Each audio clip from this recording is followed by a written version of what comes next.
Hey, how's it going, everybody? This is Joey Galvez, one half of your host of Explain Yourself, and I want to let you guys know about a really cool book from our friend of the show, Eli Shockey. This one is called The Greylock, and it's a story where magic is a commodity. Potions are sold at corner stores. Orcs and dwarves earn a living in cubicles, not on the battlefields. But there are those who resist the house's magic's laws. Branded a criminal and forced to live as a wand for hire, there is a spell slinger they call the Greylock. Check this one out. You guys can pre-order issue 3 right now with code JAN241939, and make sure you guys are heading over to your favorite LCS and letting them know that you want Greylock number 3, and maybe pick up the first 2 issues. You could do that at the Scout web store. So make sure you guys are grabbing the Greylock number 3, JAN241939 at previewsworld.com.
Okay, everybody, welcome to the latest episode of All Too Real 2. My name is Michael E. Cullen II, and with me, as always, is Matthew Spy. Well, I guess I am a spy. Like how my stalker said I was a spy, and I guess we're reviewing a spy movie, so I guess that's, that means you're a spy, then. Yeah. Yes. That automatically makes you a spy. Yeah. Do you have a spy dog, though? Yeah. Unfortunately, I do not. Okay. I have a spy cat, though. That's even better. Yeah. So. Because they're sneakier. Yeah, they are. Yes. A little bit more intelligent when it comes to hunting and stalking and whatnot. So. Yeah. I do not have a cat or a dog. Mm-hmm. Or an iguana, even. But a spy iguana would be cool. Yeah, that would be actually very unsuspecting creatures. No one would really have any, suspicions about their intentions or whatever they're doing. So, anyways, today we are covering a movie that came out in the year 2000 called Spy High, a.k.a. Task Force 2001. The movie had 2 different names. it did? Yes. Wow. Yes. Yes. Oh, boy. Yeah, according to the Internet Movie Database, it was called Task Force 2001. Makes no sense. Yes. But Spy High doesn't really make sense either. So none of it makes sense. No. And yep. The cover for the movie doesn't make sense either, because it's showing a scene that does not take place in the movie at all. Yep. Okay, so yeah, this movie... That's for up against people. Yeah. Like I said, this movie came out in 2000. This is part of our All2000s series that we're doing here. It was directed by Robert Hayes and written by Adam Wool. Robert Hayes has directed like some television and stuff, nothing really spectacular to write home about.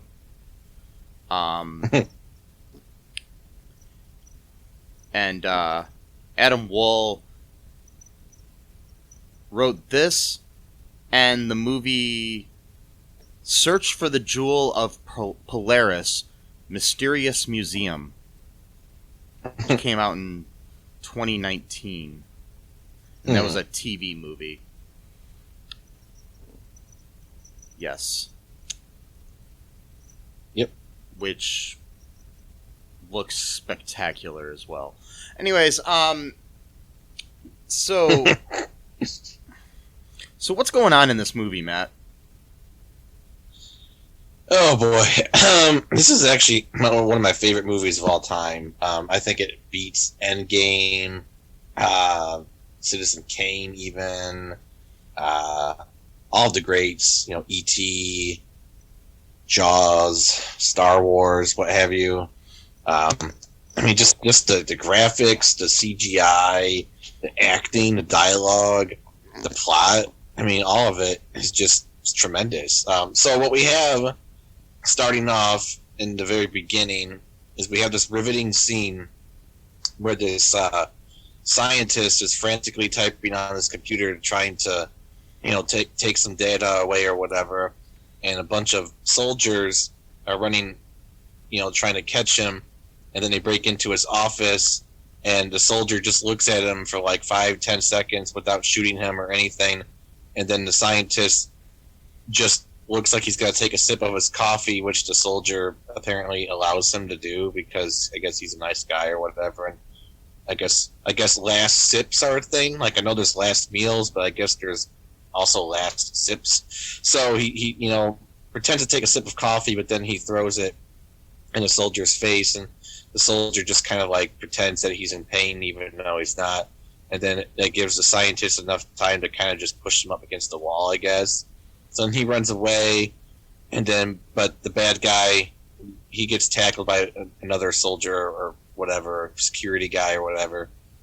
And the bad guy, who's of course like a British, like sophisticated dude or whatever, like, I don't know what he's saying, by the way, because the music is so loud that it actually drowns out the dialogue. So I actually have no idea.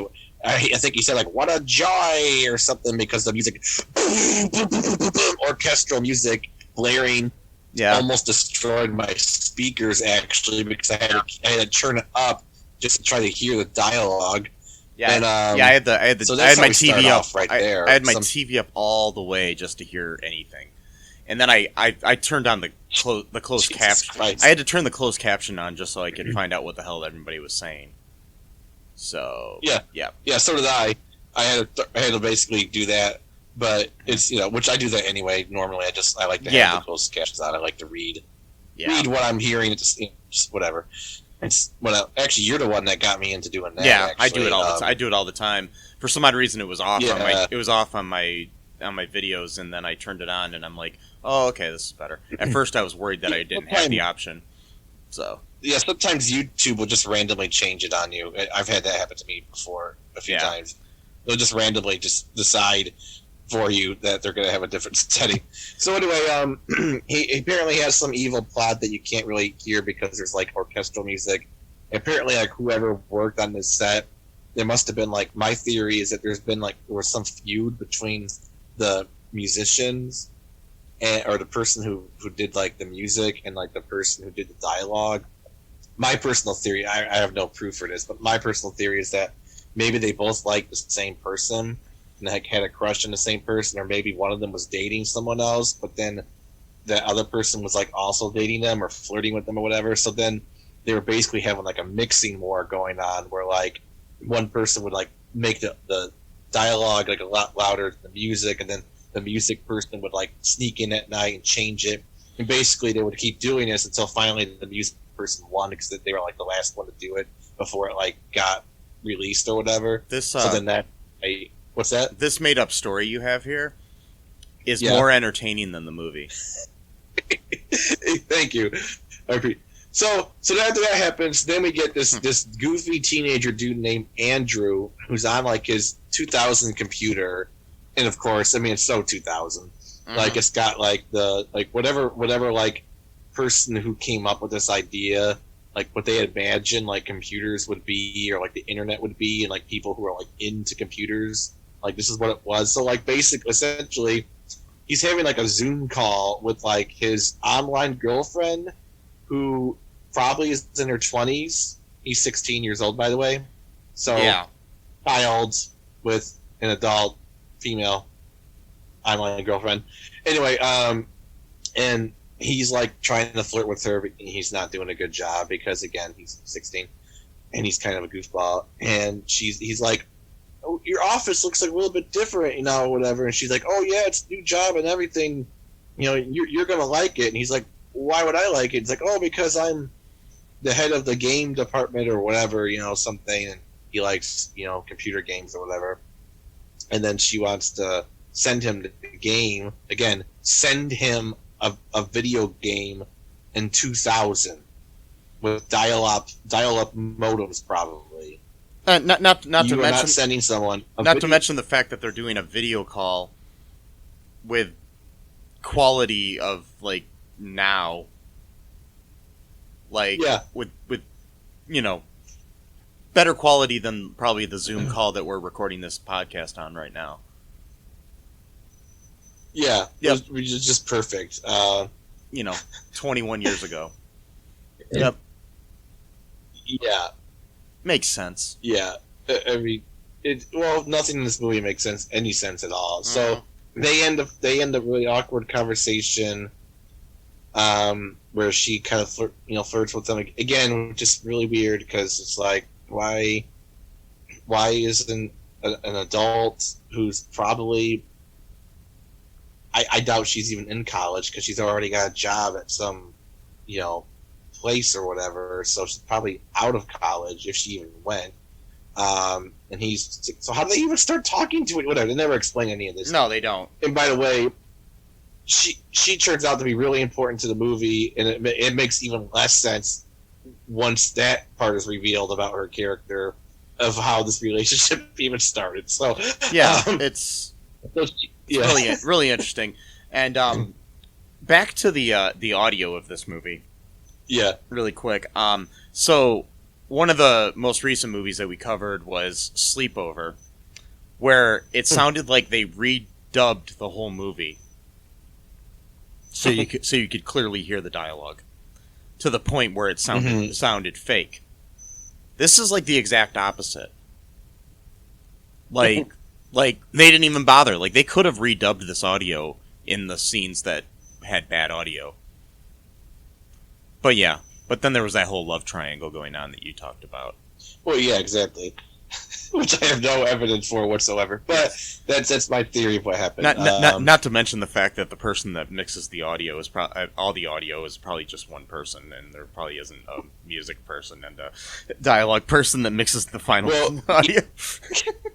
He had a love triangle with himself and someone else. So he kept going back and forth. Like, screw you, I'm going to turn it off, the music up. Fuck you, no, I'm turning up the dialogue, man. At some parts, I'd rather have the music up because the dialogue was so bad, but then the music wasn't that great either, so then it's like... No, it was like generic Mission Impossible sounding music. It was just so bad, but it was very repetitive. Yeah. The guitar solos were pretty shitty. I mean, it was, not that good. So she says goodnight, and then he says, see you later, alligator, after she already hung up on him or whatever. Yeah. And she sends him the video game on a dial-up modem. Again, a fully functioning video game. And then it downloads while he's sleeping, which, again, dial-up modem, a video game. Uh-huh. Even with high-speed internet, if you're downloading a video game, it's going to actually take some time to actually, get it downloaded, all the way. So I just don't buy it. That would have taken days for that thing to download. I mean, I'm nitpicking here, but this is a movie where everything, is so futuristic. Because the original name of the movie was Task Force 2001, so that was in the future of the movie. Exactly. So the movie was actually supposed to take place in 2001, but then they're like, yeah, whatever. Yeah, I don't know. Future of 2001, which, yeah. Yeah, I don't know. But So what else happens after he wakes up? His dog is with him or whatever. He wakes up. His dog Rocky, played by Twister. The name of the dog is Twister. He gets a special credit in the opening credits too. The opening credits, by the way, seem to last like forever. I know. Like I wanted to fast forward through it, but I was like, maybe I'll miss something. But I didn't. Yeah, I was actively getting pissed off because I was like, okay, usually there's no, like, a lot of movies too, they'll actually have like an opening scene first and then they'll do the credits as stuff is happening in the beginning of the movie. No, we just gotta sit through 5 minutes of fucking dumbass computer graphics, like Matrix bullshit, you know, with bad music over the top of it too. If the music was better, it would have made more sense. And it's like, how many people worked on this movie that it warranted 5 minutes of credits? By the way, the movie's only 80 minutes long. Yeah. So there's 5 minutes of intro credits, and then probably a few minutes of outro credits. So the movie itself is probably only 70 minutes long. I mean, like, yeah, which is good because if it was any longer, I would have killed myself. And it felt like it was like about 5 hours long though.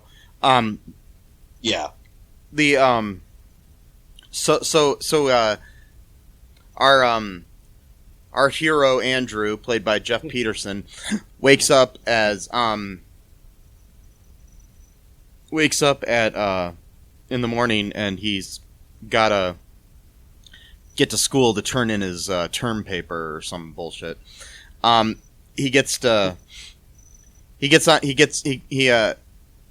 like a whole scene where he's basically just talking to his dog, and you know, and it's like he's having a legitimate conversation with his dog. Yep. Like, the dog seems to understand too everything he's saying. Of course. I mean, this is Twister playing Rocky. I mean, you know, so of course. The dog's name is Twister. Okay, anyways, so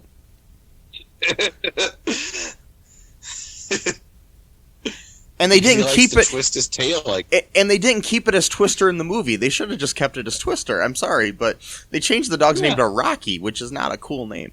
Anyways, you know, it's cool, but it's not a cool name for a dog.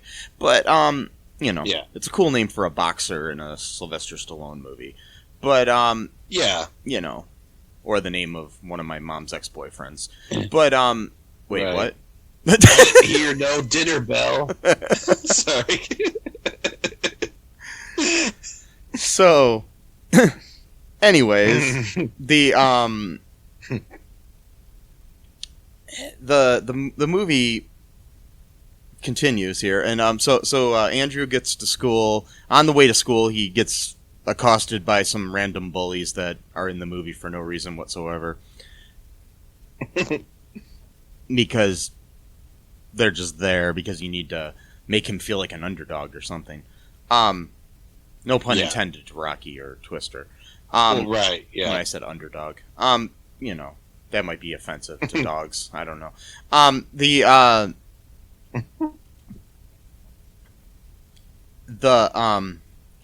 He gets to school late because these guys postpone him getting there.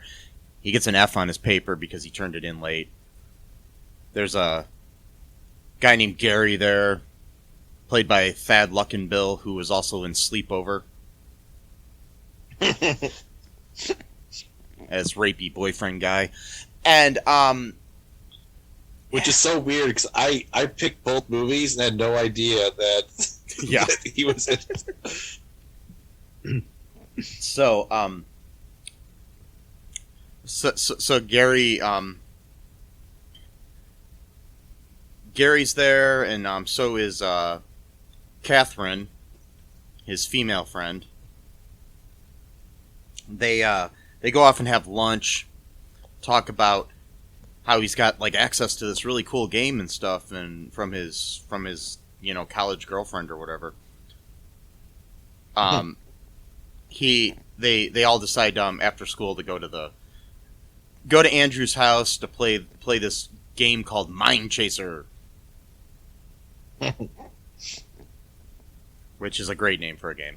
Anyways, Yep. they're playing the game. They're testing it out because, video game companies just randomly let random teenagers test out their video games. Sure. Mm-hmm. I mean, I don't know if I don't know if you remember back when I was younger, Matt, and we used to have all those video games sent to us by Activision. They just let us, try them all out on our computers with dial-up modems. Yeah.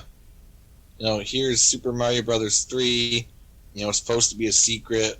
We'll just trust that you won't tell anyone that this is coming out and just play it for a while. And, send us your notes or whatever. And, this will work out.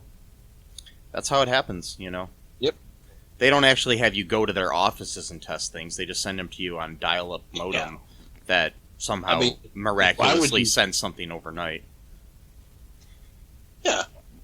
Why would you show up for work, where you can actually be monitored about what you're doing and, report to someone when you could just do it at home when you're a teenager and, talk to your older woman girlfriend who's dating you as a child.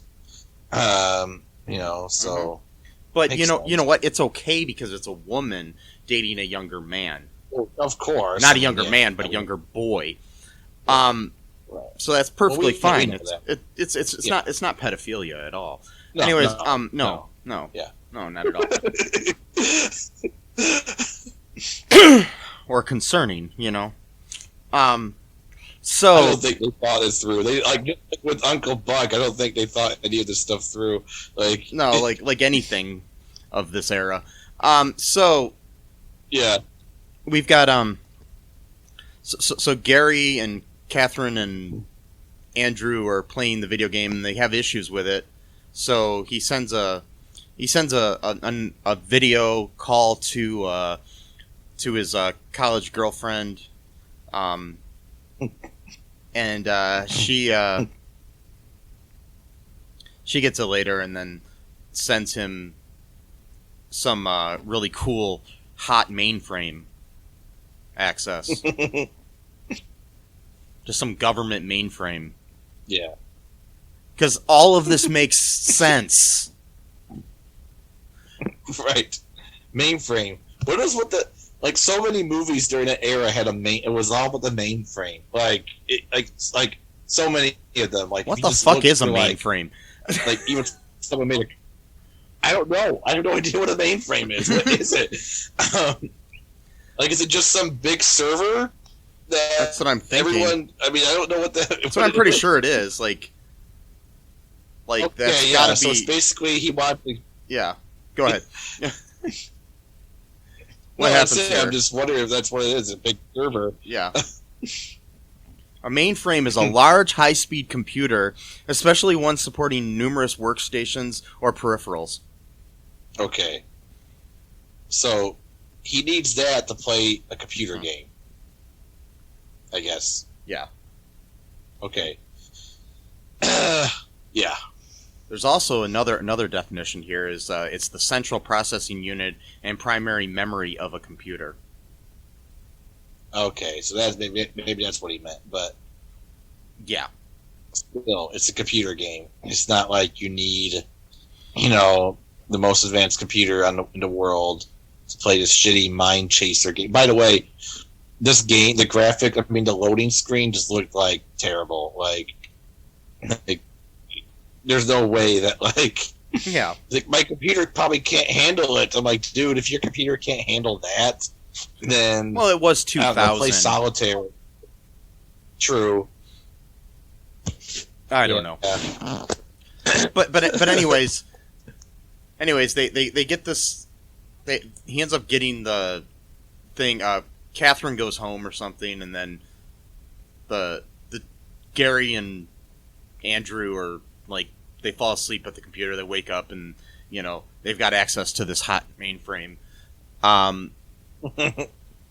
and which is a government mainframe. It then turns out that at the same time we're discovering that this game is not really a game. It's some kind of war thing. That's all we know. There's no explanation whatsoever. Mm-hmm. This isn't a real game. This is a war game. Like, somehow connected to actual military something or other. I know about as much as I just said. So, yeah. That's all they let you know. So, yep. We got the, So Valerie, who's the college girlfriend, is played by Sasha Spencer, is basically taken hostage and made to work on the game by this bad British guy Simon, played by Toby Rolt. Yeah, the British guy you can't hear under music, and who kind of looks like a young Bradley Cooper. I don't know. I just wanted to point that out. So, yeah, he looked familiar though. I think I've seen him in other stuff. Yeah, he's been in a lot of things playing like bad British guys. Yeah. So what's going on next here, Matt? What's going on next? Well, I want to also go back a little bit here, just for a minute. So, like, Andrew's dad is like obsessed with mailboxes for some reason. Like, he's like working on like this really special mailbox that he thinks is cool for whatever reason. And then so there's a lot of like cool bike tricks in this movie. So like right after he says bye to his dad to go to school, he pops like this wheelie. He's like, yeah. But then like later on, there's like this whole scene where like all three of them are just like doing nonstop bike tricks, like for no reason whatsoever. Like they're not trying to like impress anyone or whatever. Maybe just impress themselves. I don't know. But and it just goes on for like 2 straight minutes. By the way, so too, backtracking just a little bit. So yeah, they get the hot mainframe. They get the government mainframe again to play a computer game. For some reason, Valerie decides to hack them in to a government computer. Again, a government computer, not a government that she has server. She has access to somehow. Yeah. And she decides to hook him up with a government. So she must like this guy a lot to be able just to give him this much, privilege. It's a government computer.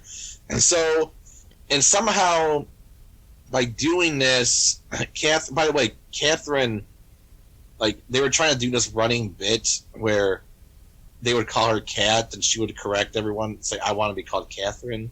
Like, she told it to Andrew, and then she told it to Andrew's mom. When Andrew's mom called her Kat, it's like, I prefer to be called Catherine. So, like, I guess that was, like, their attempt to, like, try to do some, like, quirky humor. But again, this movie, they try to, like, it's one of those things where they just like, throw a bunch of, like, shit at a wall just to see what sticks, I guess. And, sorry, that was kind of a crude analogy, but that's kind of how I feel. And so, they were trying to do the whole quirky thing. Like, I prefer to be called Catherine. Like, oh, okay. And then...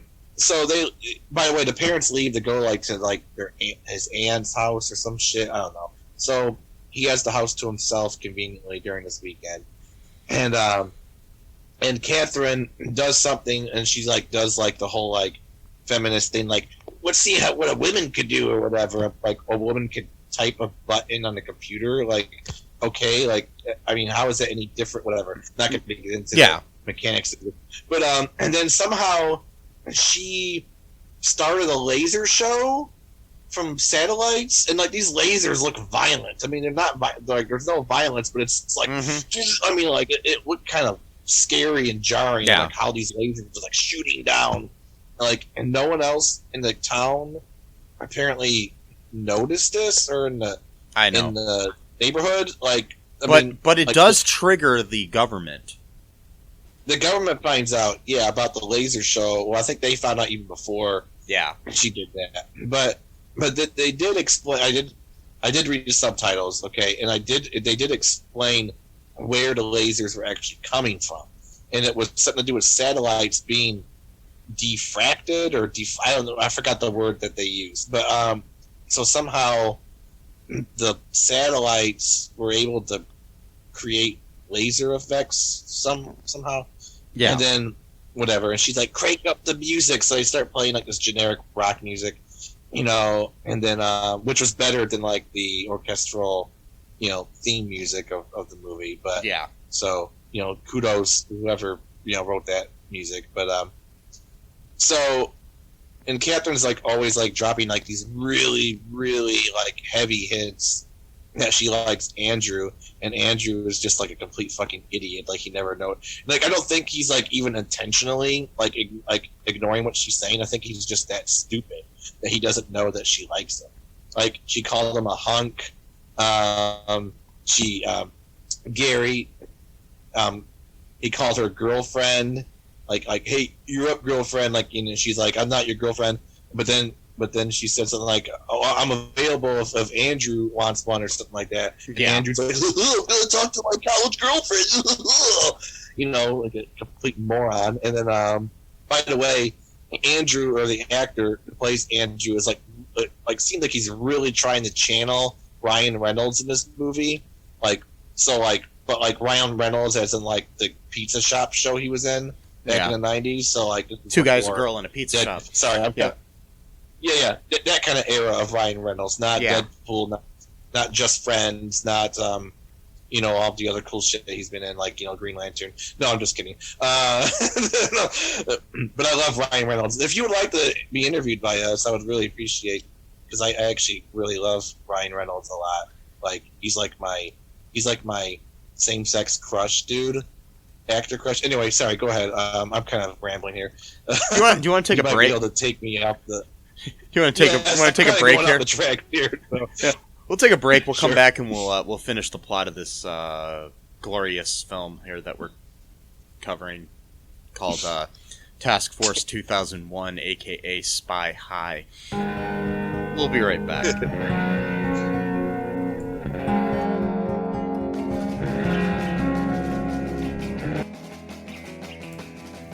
What is Gen X? What is the silent generation? What do generations have in common?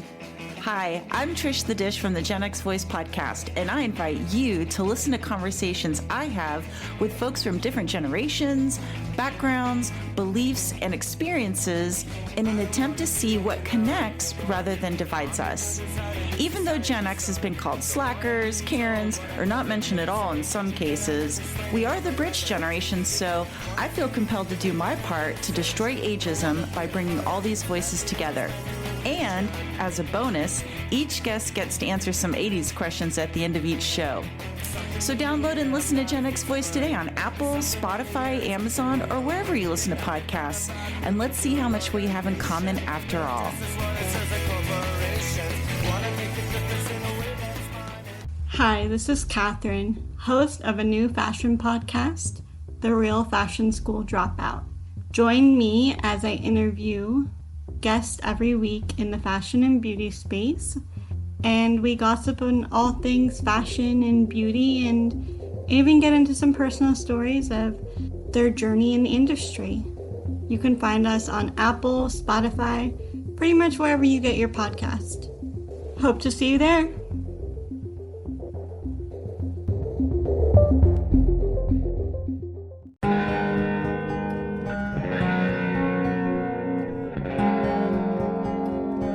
We are back. Matt, your mission, if you choose to accept it, is to continue talking about this film. Do you choose to accept this? I do choose to accept this. All right, this message will self-destruct in 5, Oh, 4, no. 3, No. 2. Okay. All right, I'll stop it. Okay, anyway, so so Spy High. Okay, Yep.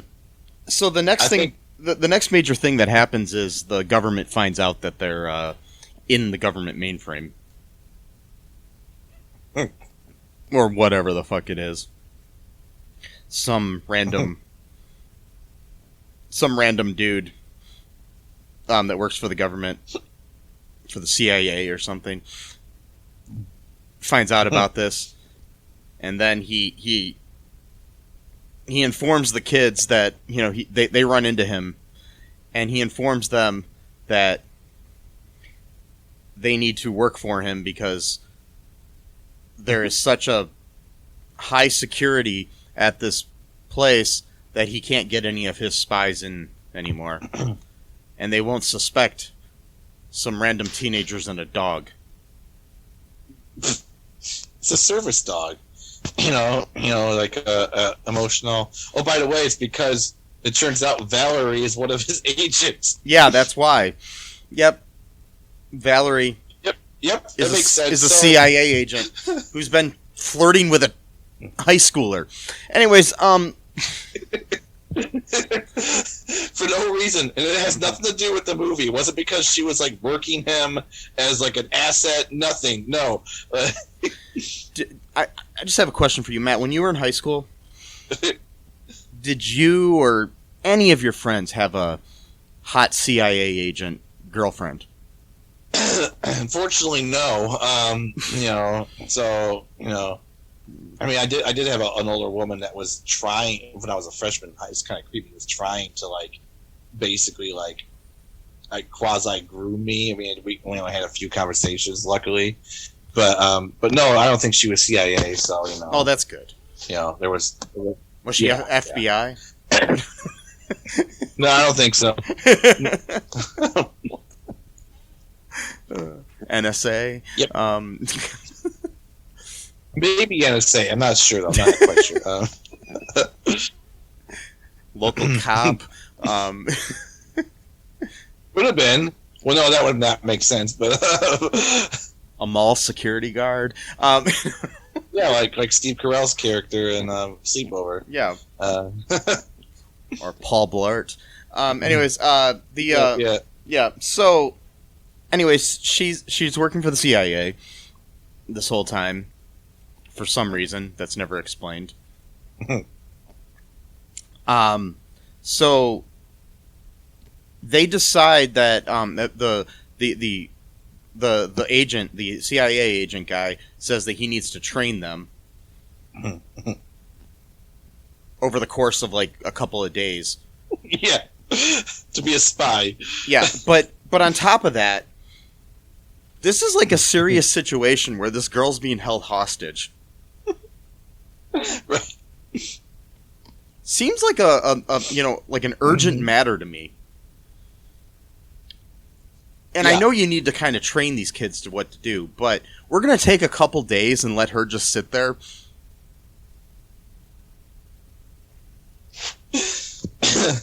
Yeah, of course. Well, what else did she get? I mean, there's nothing you could do. The HL, whatever it's called, knows all the agents to the CIA apparently because they're that organized and powerful, and you can tell by these security guards. I mean, they look really tough.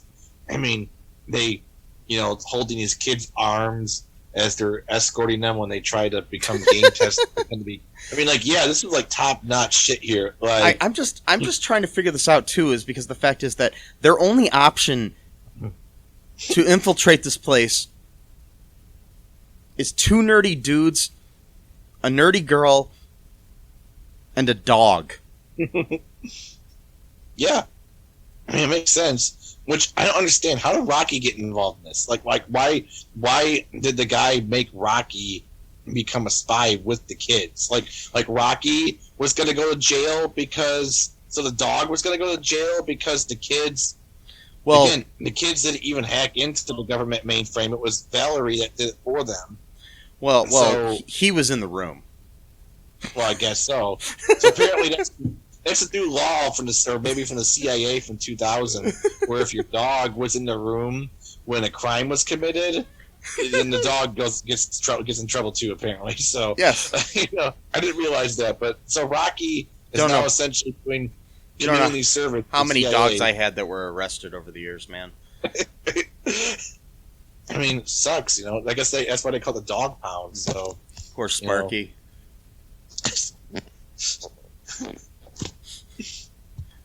I miss him. Wow. Oh, by the way, did you? What's that? Yeah, I said I miss him. I'm joking. Yeah. Did you catch the line where the CIA guy goes, "If this doesn't go right, no one might ever see you again." It's like, dude, they're like 15 years old. I know. They can't even drive, and you're like, what the hell? They're all riding bikes and shit. It's like, dude, Oh. like, that's dark, man. Oh boy. Well, you got to threaten them somehow, I guess. Oh, God. So Yeah. So. Oh my god, his dialogue was so bad too. So they go through their training, and then they have to go and infiltrate the company as game testers. So they get into the building as game testers to try to break in and figure things out or something. I don't even know why they were there the first time. Do you? Oh, he went there. Yeah, they had to get there was a disc Oh yeah, that's in right. in Valerie's office that Andrew had to try to get. Oh yeah, she hid it. That's right before she got captured. She hid it, and the way she hid it, it was sitting behind a picture frame on her on this thing behind her desk in the wide open. So It was really The easy evil- to find. evil British guy who's got a master plan, who knows all the agents in the CIA, didn't think to look behind a picture frame to. Mm-hmm. And it wasn't even hidden really well behind the picture frame. It was completely like next to the picture frame. It wasn't even really behind it. Right. Oh god. So Yeah. I don't know. Anyways, so Andrew gets this stupid thing. They, with the help of Rocky, Oh yeah, of course. because the real hero of this movie is Rocky, and so they go off. What else happens here, Matt? What happens after that? I'm trying to remember. I can't. Yeah, I'm still kind of blank. So they get caught. Well, Andrew runs into Valerie first, and then she's like, "How'd you get in here or whatever?" And he's like, "We're here to rescue you or something." He's like, "We can't do that or whatever." And then the British guy, I don't even know his name. Who cares? And then Simon. he's like, "Yeah, what's that? Simon. Is it Simon?" That's right, because he kept saying Simon Says. Yeah, okay.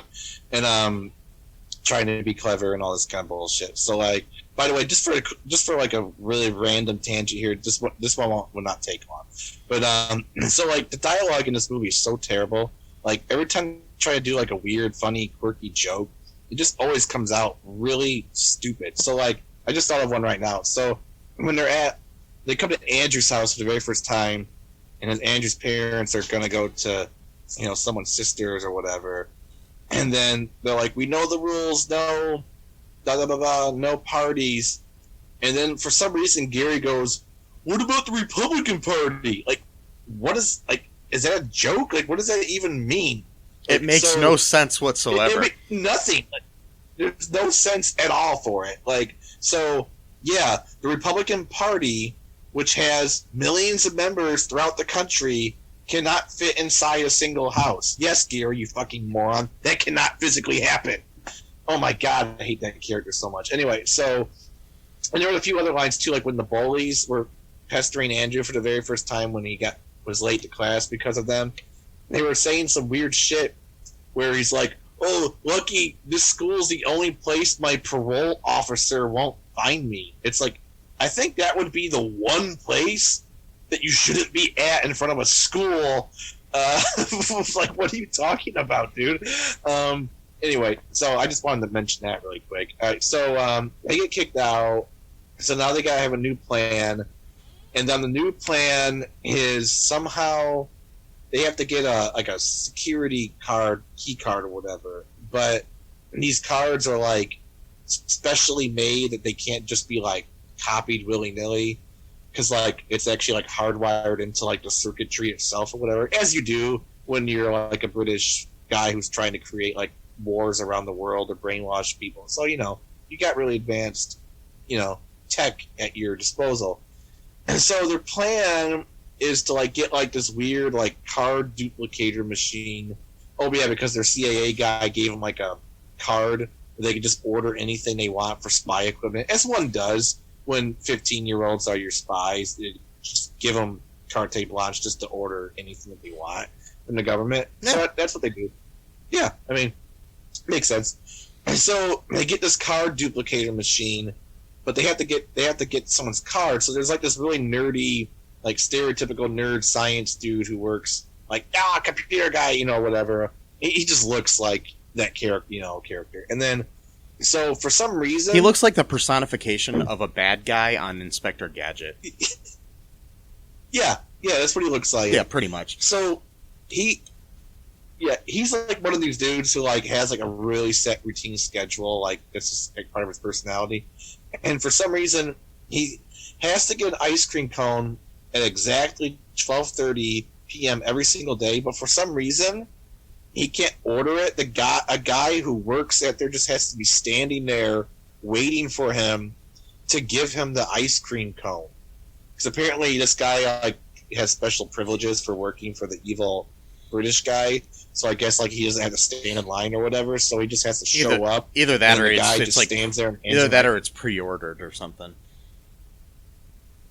Maybe, I don't know. Yeah, maybe this is like before Uber Eats. Well, hey, I mean this movie apparently has 2021 technology for computers, so why not have Uber Eats type of technology? Why not? Let's just go with that. So he also plays pinball from 12:30 to 1 p.m. on his break every day. So they got the idea.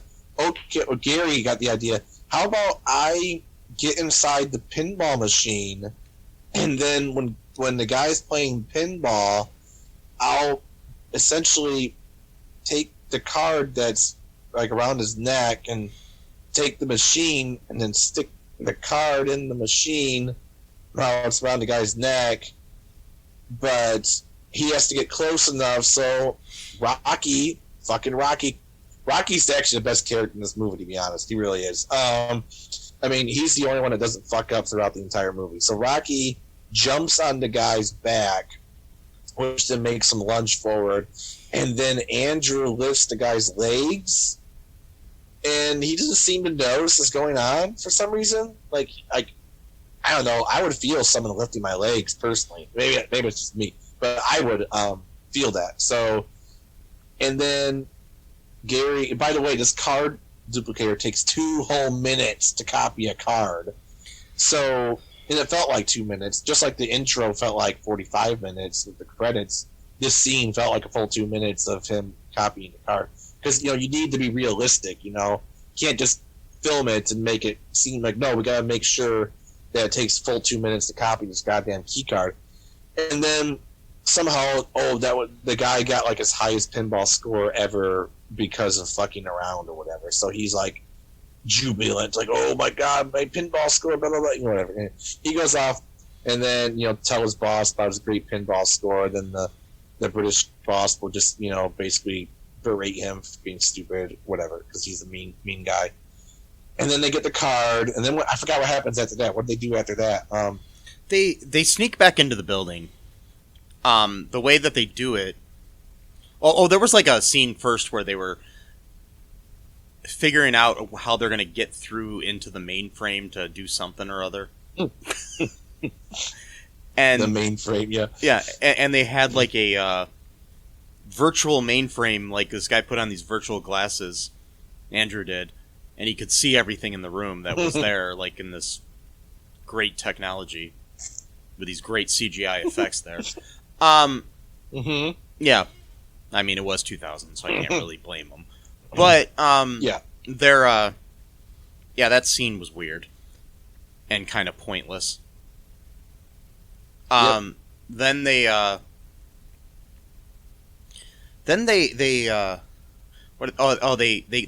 break back into the place.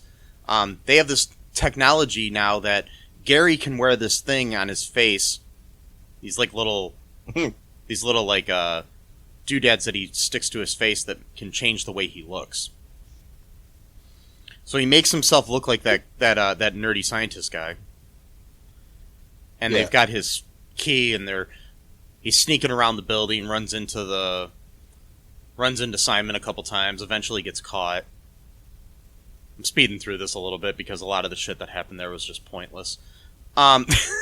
Yeah. While this is going on, Rocky and Andrew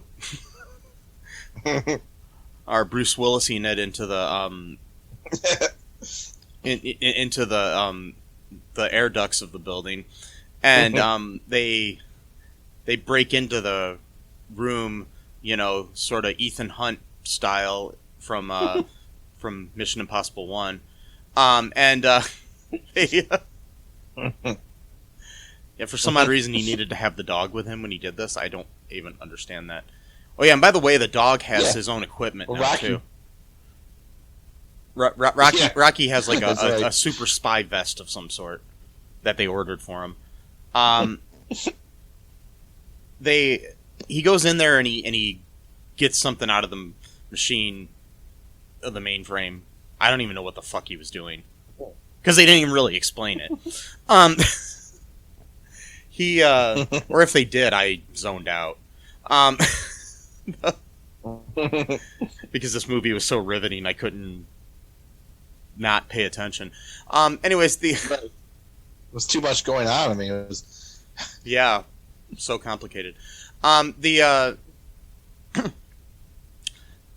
escape through that. I mean, Simon almost stops them, but then Rocky licks his face, and they get out of there. Mm-hmm. And then and then he goes down the on a skateboard. He's getting pulled by Rocky through the air ducts for no reason whatsoever. Yeah. This movie hurt my head, Matt. All the great ones do, so Mm-hmm. It made me want to watch Tooth Fairy 2 again. Yeah, we should do that. No. We should start. No. We should. We should start reviewing some of our old classics, or we could call it like an all-2 rewind, or I don't know. And then we'll talk about. But then what we'll do though is we'll actually review the review, not the movie itself. Oh, okay. So we'll just talk about what we talked about during the review, and right here we talked about this or some other bullshit or whatever. Yeah, because that would be riveting for our listeners here, Matt. Well, it's better than Spy High, which is good. This is my pick. So I picked Sleepover and Spy. So the best two out of the 4 podcasts we've done this week are mine, and they're complete bullshit movies. It's okay. So we've got so basically they escape from this place, get all the shit they need out of there or whatever. And then somehow Simon got a hold of Catherine as well. I don't even remember how that happened. How did he get Catherine? Yeah, I don't remember. She was she was with Valerie. Wait, no, sorry, they were in prison together. I forgot how she got. That's what I'm saying. I don't know how but somehow he's got both Valerie and Catherine held hostage now. Yeah. And so they gotta, get them both out of there, and so Andrew contacts Simon, and Simon says that they'll do they'll do a switch for the whatever he got out of the mainframe, and then the girls. Yeah. He so they say that we need to meet at the house in front of Andrew's house for some reason. A residential neighborhood. Yes. Like you do. Yep. Anyways, Like yep. So they, there's a whole situation where the nerdy guy shows up there. Turns out the nerdy guy's actually Gary, dressed up as the nerdy guy. Oh yeah, when he showed up, he also hit the dad's mailbox with his car. Yeah. Yeah. And Andrew's like, "Oh no, my dad's mailbox." Because that's what you're worried about at this moment. Anyways, Exactly. so he he comes back. Basically, Gary gets into the system, and then Andrew's got all the information on some kind of thing around his wrist, and he's able to basically bankrupt Simon, so he doesn't have any money anymore. They let the girls go or whatever, but at one point he's trying to stop. He says, "But you didn't account for this or something," and he pulls out a gun. And he goes to shoot this teenager. My head hurts, Matt. And then he goes to shoot him, and the dog saves his life. Rocky to the rescue, and so they shoot the doggy. I know, they shot Rocky. And then everything It was is an emotional scene too. It was so emotional, and then Catherine's crying, and Andrew's crying, and everybody's crying. And it was so sad. And the doggy wasn't moving. Right. And then the dog moved, and everything was fine. He barked, yeah. Yep. Rocky, this bulletproof. And you could sort of hear it because, over the music again, which is blaring, it was like Catherine's like, the thing was bulletproof, because, it's like... That's the other thing the thing that annoys me... Okay, there's a couple things about Catherine that annoy me. Okay, first off, she's really cute, but that's beside the point. Anyways, and she may be a better actress now that she's, older. But... Right, she's got that quirky, type of, whatever. She yells every single one of her lines. I know.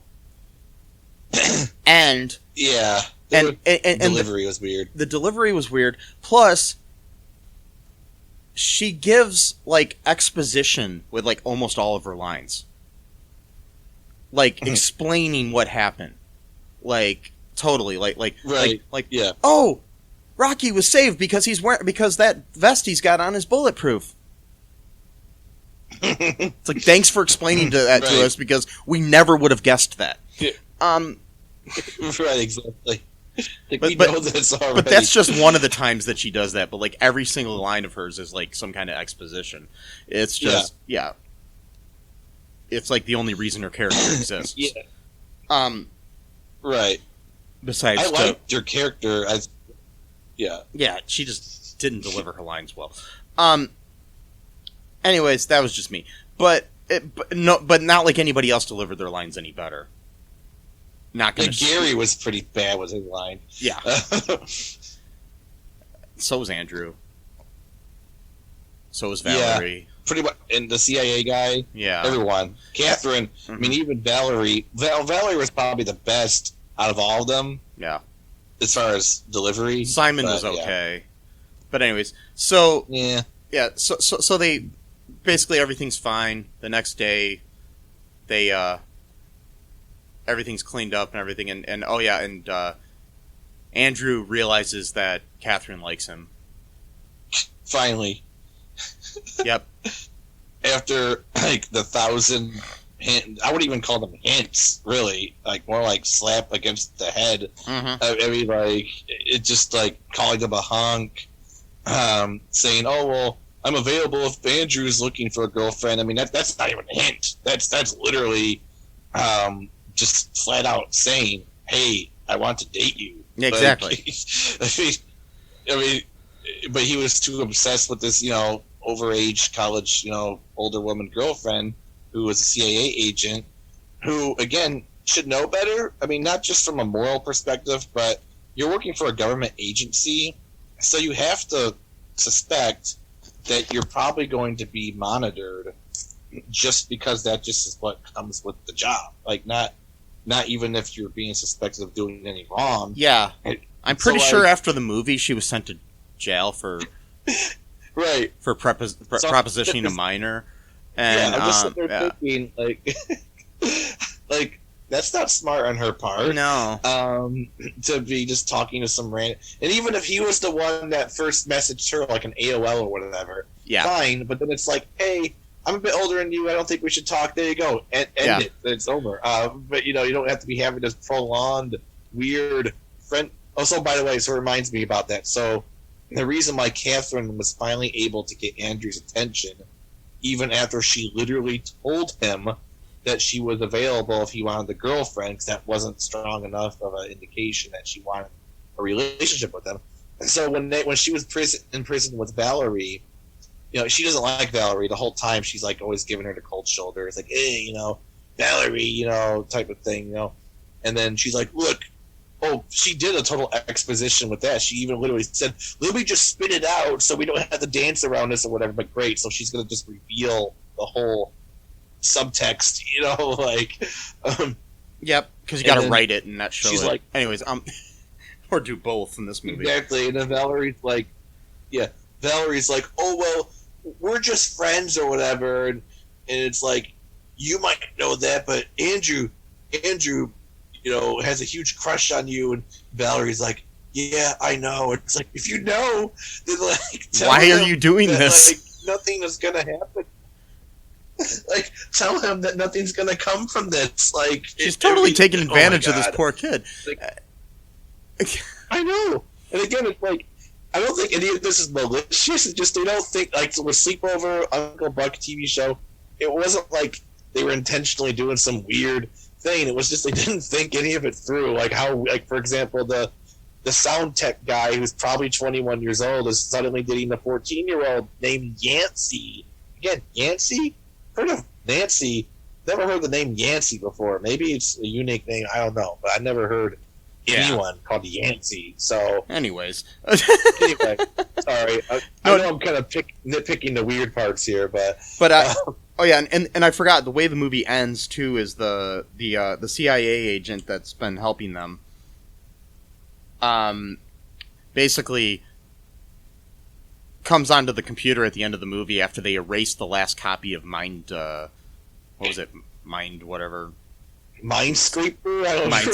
I don't even remember. Minescraper? I don't remember the name. But Mind Chaser, maybe. There it is. Yeah. Mind Chaser. Yeah, they erased the last copy, and then he comes on the screen and says, I have a mission for you guys if you want. Like, this was setting up either like a TV series or a movie series that never happened. I'm surprised that didn't happen. God. Oh, God. Yeah, so that's how it ended. Do you want to take a break, Matt, and then talk about some reviews and stuff for this movie? Yeah, sure. We'll be right back, folks. It's the Ninja from the Ask the Angry Ninja Show saying, come listen to the show. We got the Ninja Wife to give you your movie reviews. We got the Conscript to give you the Ninja News. And we got the Battle to talk about your sports. And as always, it is the Ask the Angry Ninja Show. So ask me a question, and we'll give you the ninja knowledge you need for your ninja life. Search for us anywhere you get your podcast from. Just search for the Ask the Angry Ninja Show and enjoy the show.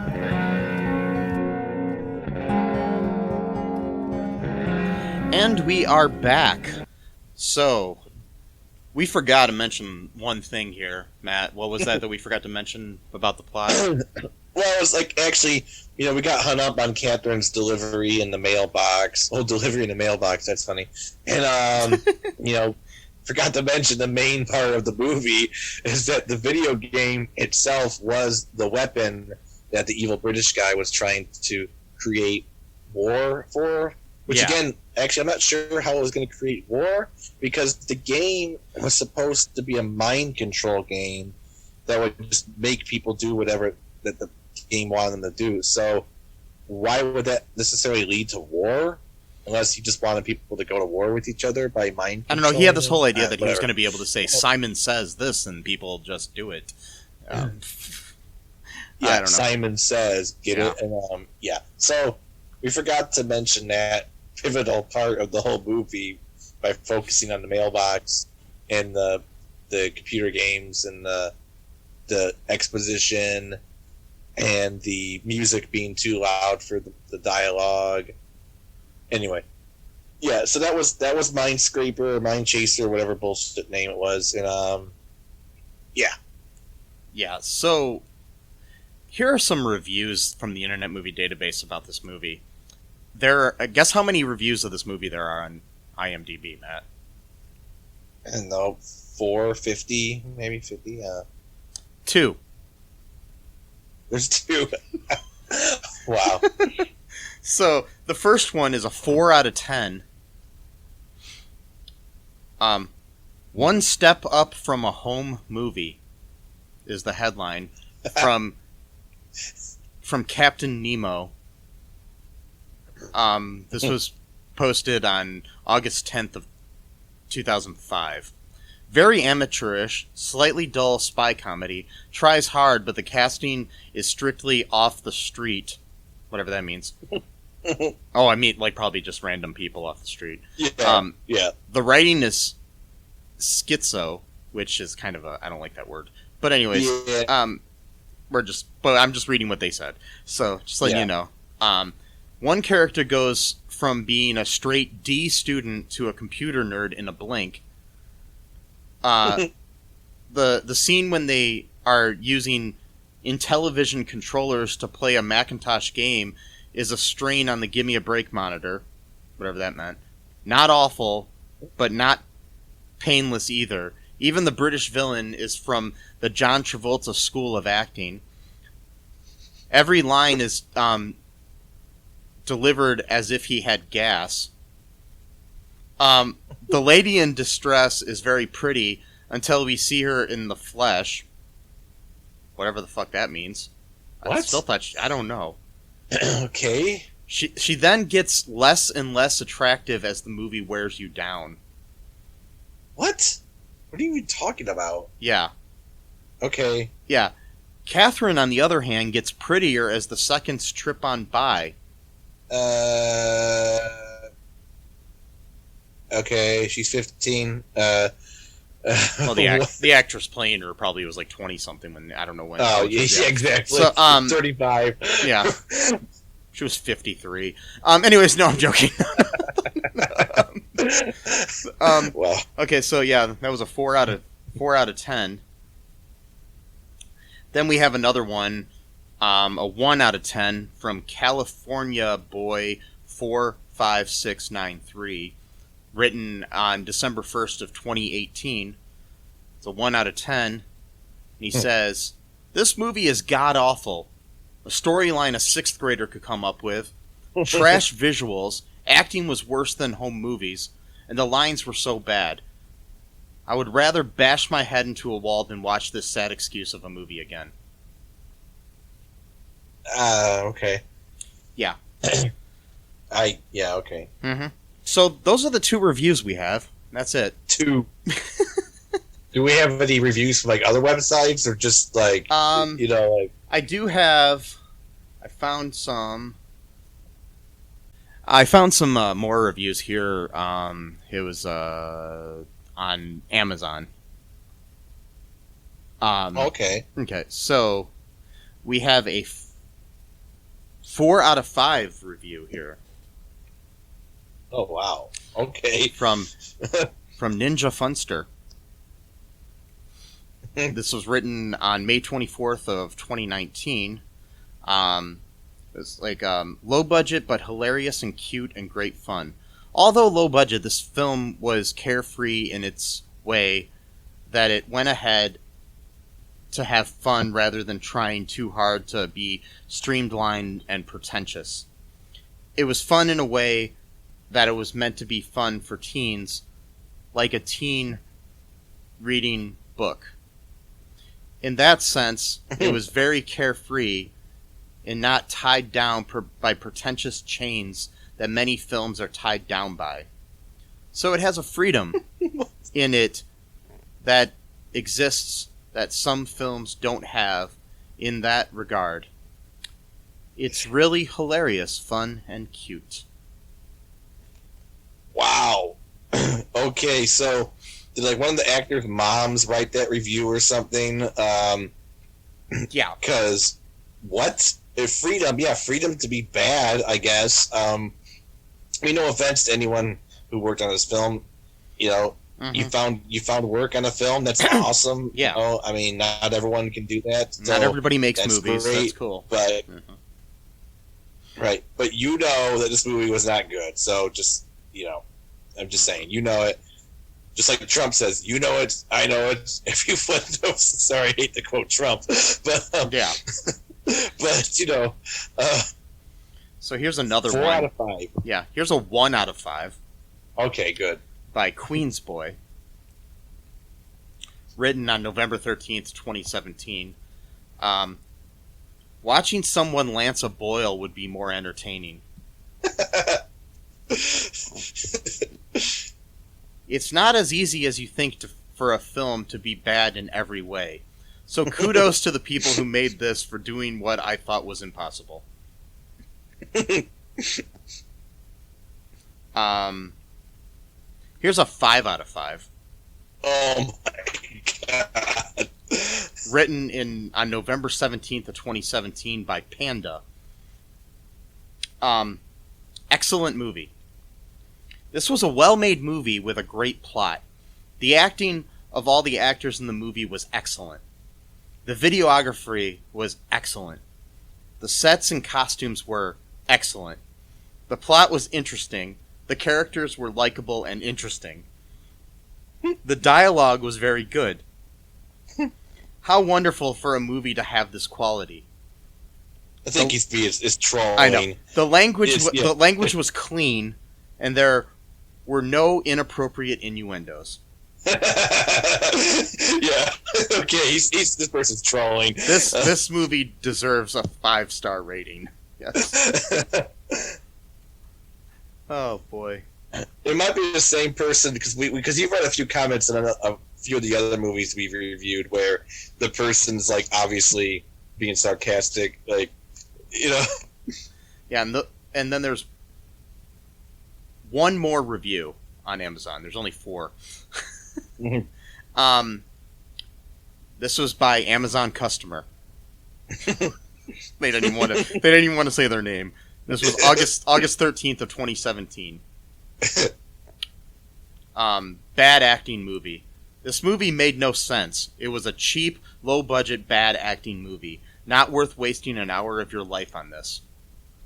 That's why this movie only cost $1.99, because they knew it was trash when they made it. Yeah, I don't think they did. Anyways, Matt, would you recommend this movie to anyone? Yeah, I actually would. It's a perfect movie to post COVID quasi quarantine or whatever, to make fun of. I really think that's gonna come back. I know that was seen as a college thing or a post high school thing. A lot of people would do, but I really think watching bad movies is gonna thing that I don't know. Maybe it's just because we do it all the time. Well, it's maybe not projecting, but like our previous guest Jonah Ray was part of the Mystery Science Theater 3000 reboot, and so we always have that every once in a while come back, something like that. So where you watch bad movies and talk about them. So right. So yes, I would actually really recommend you getting again safely, but get together with some friends or your family or whatever, and this would be a bad movie. Because there's a lot of bad movies that aren't fun to watch, just bad. This movie is just hilariously terrible. I mean, everything that one person said, literally everything about it is bad. The music sucks. The music is too loud, so you can't even hear the bad dialogue and writing, which might be a plus. Who knows here and there. But the very first dialogue we even see in the movie. But Panda told us that the movie was excellent, and the videography was excellent, and the sets and costumes were excellent. Excellent. Yeah. Yeah, he said excellent 3 times, so he's obviously being sarcastic. And or needs a thesaurus. Yeah, he needs to increase his vocabulary a little bit. Yeah, not the most loquacious. Ooh, $5 word right there. Person, but I'll pay you. But later. yes, yeah. Pay you. Okay, thank you. I could use the money still. Well, we both could. By the way, we both could use the money, so we really would appreciate it if you want to pay donate to our Patreon. Yeah, if you want to pay Matt for that word, go to our Patreon. It's going to be in the show notes. Just click that link and donate to help us keep doing this. Loquacious. Loquacious. And you know what? If you if you donate, Matt will give you another $5 word for free. Yes. Every episode, I will learn a new fancy word, and I'll just spread it throughout the episode, or so for every $5, I'll add in a second word. So if you pay me $100, I'll just be saying all kinds of fancy shit throughout the episode. So Matt will sound pretentious, like this one person thought other films are. So yes, exactly. Because this movie was not pretentious at all. But it was really pretentious that they actually thought that this was an intelligent movie, and that people would actually think it was the people in it, or the characters were not disparaging the actors. Oh, there you go, second one. That's that's more of like a $2.50 word. Yeah, but, I was gonna say that's maybe not, like $1.50. Yeah. I would say $1.50 word. Yeah. Yeah. Which it's not. It's really not, but unfortunately, a lot of people in our country aren't that. Anyway, so if we were in some fancy colonial time, that would just been like a 5-cent word. Yes. But whatever. So technically, I'm not even really using that big of word. Whatever. Mm-hmm.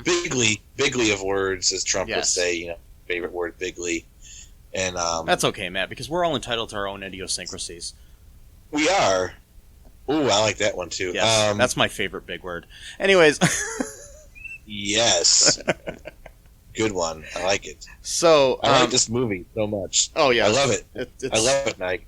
It should have won the Oscar in 2000 or 2001. Oh, geez. Yeah. Well, several Oscars. I mean, writing, acting, cinematography, effects, music. Those were all excellent, by the way. They were, excellent, of course. Excellent times 3. Yes. Excellent. Thrice excellent. Ooh, thrice. Now we're getting into some really. By the way, you're giving these away for free, man.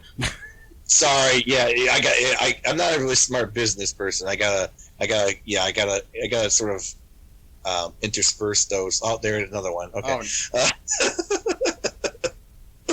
Oh, Matt. Yes, Mike. Yes. Oh boy. Your determinedness to keep doing this is just. Anyway, so make sure you check out our links that we have in the show notes. Check out our Patreon. Let us know what you thought of this movie. Send me a message at mike@cullenpark.com or go to our Facebook group, the All Too Real 2 podcast group. Check out the Cullen Park Twitter, Instagram. Check out cullenpark.com. And, if this is still during the pandemic, make sure you wear a mask. Mm-hmm. And wear a condom.